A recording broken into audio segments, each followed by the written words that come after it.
সাথে সাথে। তো কার্তিক দামোদর মাসে ভোরবেলা 3টের সময় থেকে উঠে স্নান সেরে চলে এসেছি মন্দিরে মঙ্গল আরতি দর্শন করতে তোমাদের সাথে করে। তো তোমাদের আমি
দর্শন করে দেখো আমি চলে এসেছি। এখন ভোর 5টা মতো বাজে।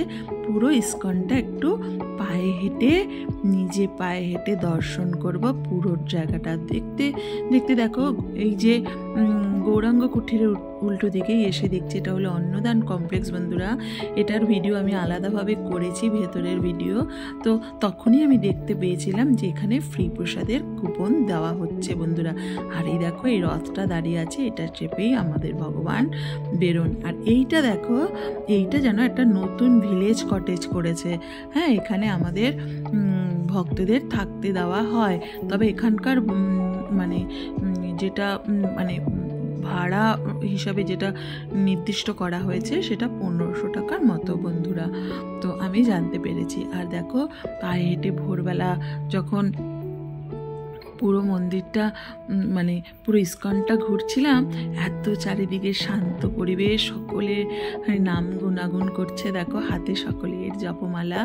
আর এত ভালো লাগছে, নিজের শান্ত হয়ে যাচ্ছে যেন মনটা। দেখো নিত্যানন্দ কুটিরের পাশ দিয়ে যাচ্ছি। এই কুটিরেও জানো তো অনেকে থাকে, তবে এখানেও থাকার জন্য সুলভে থাকা যায় আর কি। 200 টাকা করে নেয় বন্ধুরা এই নিত্যানন্দ কুটিরে থাকতে গেলে।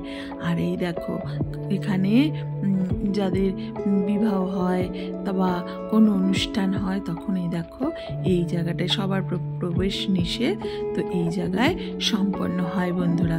আর এই দেখো এইটা হলো শ্রুতি ভবন বন্ধুরা। এখানে ছাত্ররা এসেও আই কার্ড দেখিয়ে থাকতে পারে। এছাড়াও আমাদের ভক্তদেরও থাকতে দেওয়া হয় বন্ধুরা, যার ধার্য মূল্য করা হয়েছে সেই হিসাবে। তো এক একটা কটেজে এক একটা মূল্য। আর দেখো দেখতে দেখতেই পৌঁছে গেছি গোশালায়। এই গোশালায় গত দিন ছিল গোপাষ্টমী, তাই অত সুন্দর করে দেখো কলা গাছ দিয়েও সাজানো। কালকে খুব মহা ধুমধাম করে গোপাষ্টমী পালন হয়েছে। তোমরা নিশ্চয়ই দেখেছো, আগের ব্লগটা দেখলেই বুঝবে।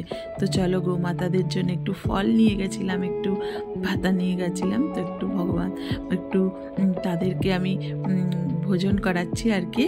তো দেখো সুন্দর মতো গোমাতাদের সেবা করে ফিরে আসব।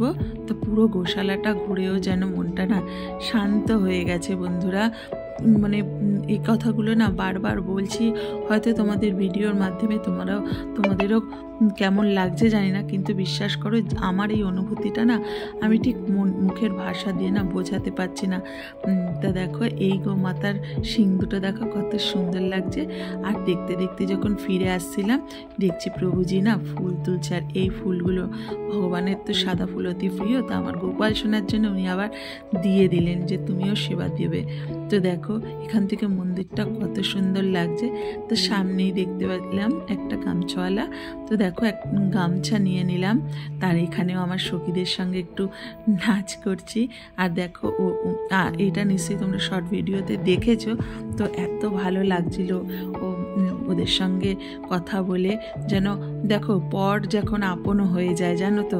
আর এই যে ছোট্ট মেয়েটিকে দেখতে পেলে ও আমার ভিডিওটা ধরে দিয়েছিল বন্ধুরা। এত মিষ্টি সুমিষ্টি ওর ব্যবহার, কি বলবো, ওকে কোনোদিনও ভুলতে পারবো না বন্ধুরা। খুদে ভক্ত।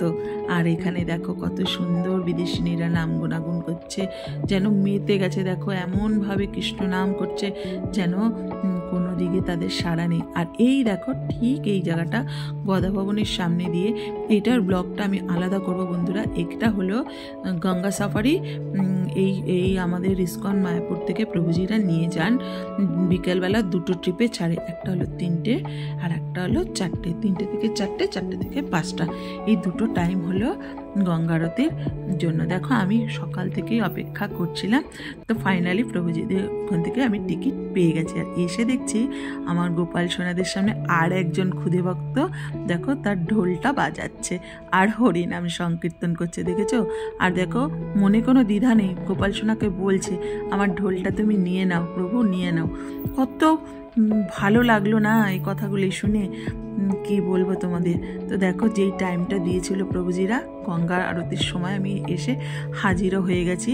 হ্যাঁ, এটা ঠিক বিকাল 3টে নাগাদ। তা যাই হোক, এই ভিডিওটা আমি আর বড় করব না, এটা তোমাদের আলাদা ভিডিওতে দেখাবো, তোমরা অপেক্ষা করো। গঙ্গা আরতির ভিডিওটা আমি আলাদাই দেব, তাই তোমাদের আর দেখালাম না, আর বড়ও করলাম না। আর দেখো এটা হলো রাতের, দেখেছো? রাত্রেবেলা যখন আমি শয়ন আরতি দেখে ভোগ নিতে চলে এসেছি, দুটো 2 কালারের কুপন গদা ভবনে প্রসাদ খেয়েছিলাম বন্ধুরা।